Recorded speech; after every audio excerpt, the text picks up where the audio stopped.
가까운 사이라 편해서 가까운 사이라 조심하려고 했던 행동 때문에 힘들어지는 경우가 있습니다. 아무리 친해도 드러내면 후회하게 되는 것이 있습니다. 오늘은 아무리 친해도 절대 드러내면 안 되는 3가지에 대해 말씀드리겠습니다. 첫 번째, 돈 자랑. 말한 것에 대해 값을 치러야 하는 경우가 있습니다. 나 이번에 돈 많이 벌었다. 이번에 보너스 탔다. 나 이 정도 돈 있어. 이런 말에 한턱 내라, 돈 좀 빌려달라는 말은 자연스럽게 나옵니다. 더 문제가 되는 것은 표정이 바뀌고 질투하는 사람도 나타난다는 것입니다. 얕보이기 싫어서 한 돈 자랑이 위험을 부른 경우도 있습니다. 이럴 때 흔히 자랑도 못하냐는 불만이 있습니다.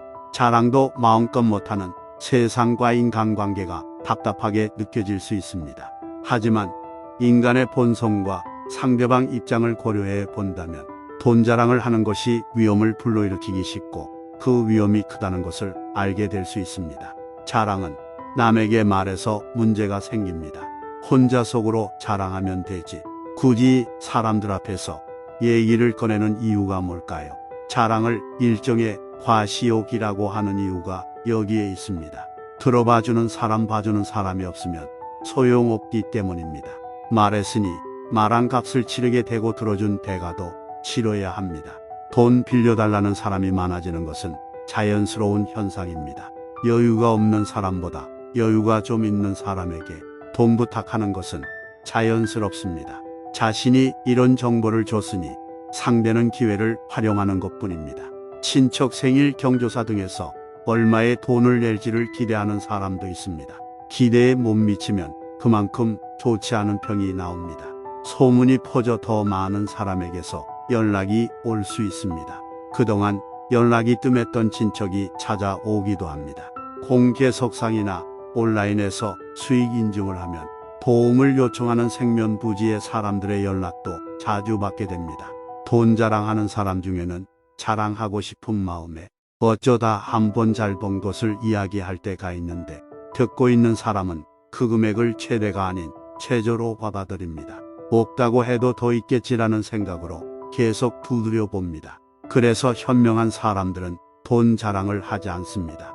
자랑하면 여러 부작용이 생긴다는 것을 알기에 조용히 있는 것입니다. 상대의 마음을 아프게 할 수도 있고 상대적 박탈감이나 질투를 부를 수 있다는 것을 살핍니다.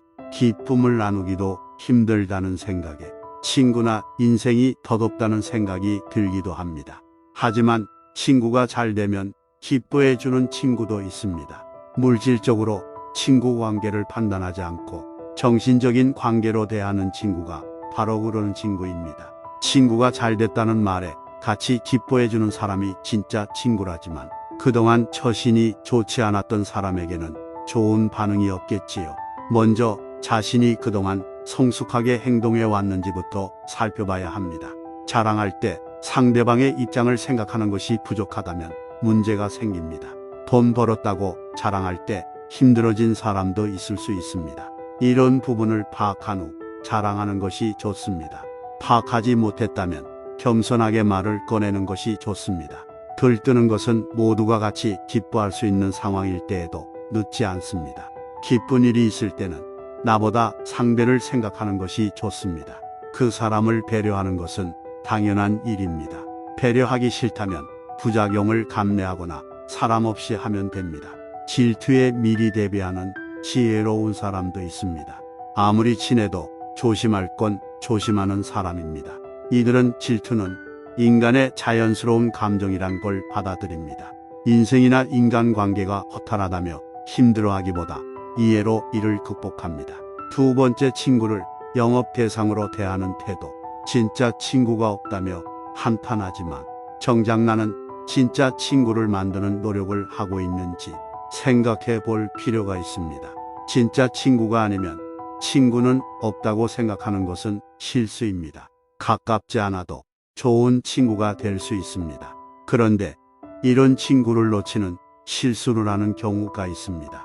그중 하나가 친구를 도구 여길 때입니다. 도움이 안 되면 버리고 새로 교체하면 된다는 식으로 접근하는 사람은 정말 크게 후회할 실수를 하고 있는 것입니다. 내가 그렇게 대하면서 진짜 친구, 좋은 친구를 원한다면 그런 희망은 결코 이루어질 수 없습니다. 평상시 친구를 대하는 자세가 내 친구 관계에 그대로 나타나게 됩니다. 친구를 대하는 나의 자세는 어떤가요? 혹시 친구를 도구로 보고 있지는 않나요? 친구를 영업 대상으로 여겨 설득하려 하거나 만날 때마다 뭐 좀 들어주라라며 압박하고 이런 얘기를 안 하나 싶다가도 결국 이야기 끝은 그러니 이번 기회에 도와주라라는 식으로 이어지면 친구 관계가 깨지기 쉽습니다. 직업 정신이 투철에 서일 수도 있고 회사에서 교육받을 때 지인 영업을 은연중 부추겼을 수도 있습니다. 실적에 떠밀려 초조해서 친구를 찾아가 힘들게 할 수도 있습니다. 얼마나 어려우면 친구가 싫어할 것을 알면서 찾아갈까요? 하지만 이런 상황은 오래 끌수록 나만 힘들어집니다. 이때 반드시 이런 상황이 과연 어려운 상황인지 되짚어봐야 합니다. 친구가 도와줘야 직장을 유지한다면 직장에서의 생명은 얼마 가지 못합니다. 지인 영업에서 벗어나지 못하는 사람은 회사도 원하지 않습니다. 회사와 나 사이에 누가 손해를 보고 있는지 생각해 봐야 합니다. 나는 실적 압박에 시달리면서 인간관계도 다 깨진다면 이것이야말로 늪에 빠진 격입니다. 회사에서 성장할 방법을 찾든지 새로운 직업을 모색해 봐야 합니다. 내가 바뀌지 않으면 문제를 해결하기 힘들어집니다. 보통 영업하는 친구를 싫어하는 이유는 귀찮게 하는 것도 있지만 자신을 이용한다는 생각 때문에 싫습니다. 이것에서 벗어나려면 친구가 필요하다는 말이 나오기 전까지는 말을 꺼내지 않는 것이 좋습니다. 친구의 도움이 필요하다면 솔직히 도와달라고 이야기하는 것이 낫습니다. 차라리 내가 발전할 수 있는 방법을 의논하는 것도 좋은 방법입니다. 친구가 자신을 이용하는 것이 아니라 정말 도움이 필요하다는 것을 느끼기 때문입니다. 세 번째, 돈 빌려달라고 할 때 정색하는 모습. 평상시 밥도 잘 사고 이런저런 도움을 주었습니다. 그런데 법정 다툼이 생겨 돈이 부족하게 되어 친구에게 200만 원 융통을 부탁했습니다. 그런데 돌아오는 말이 가까운 사이의 돈 거래는 하지 않는 것이란 말을 들었다고 합니다. 뭔가 도움을 얻으려고 그동안 밥 사고 도움 준 것이 아니었습니다. 받아먹을 때는 좋아라 했으면서 내가 도와달라고 하니 냉정하게 대하는 태도에 사람에 대한 회의가 생겼다고 합니다. 어려울 때 돈을 빌리려고 했다가 큰 상처를 받는 경우가 있습니다. 가까운 사이에서는 돈 거래는 하는 건 아니라고 봐.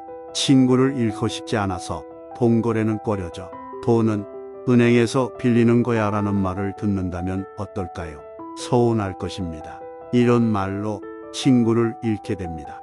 상처난 마음에 차디찬 냉수를 끼얹는 것처럼 느끼게 되기 때문입니다. 지혜롭게 거절하려면 이러한 태도를 드러내면 안 됩니다. 거절하더라도 먼저 상대방 상황에 대한 공감부터 하는 게 좋습니다. 그런 다음 그냥 돈이 없어서 라는 말을 하는 것이 낫습니다. 물론 가정에서는 안 될 것으로 보증서는 것, 가까운 사람과의 돈 거래를 꼽습니다. 이것 때문에 집안 망하고 친구도 잃어버렸기 때문입니다. 위험하니까 냉철하게 선을 긋는 것도 좋지만 이것은 마음속으로 해도 충분합니다. 말과 태도는 부드럽게 그것을 실행하면 됩니다. 선 긋는다는 것이 꼭 정색하며 단호하게 말하는 것이 선 긋는 것이 아닙니다. 오히려 정만 만들고 사회생활과 인간관계를 힘들게 만들 수 있어 결코 드러내지 않는 것이 현명합니다.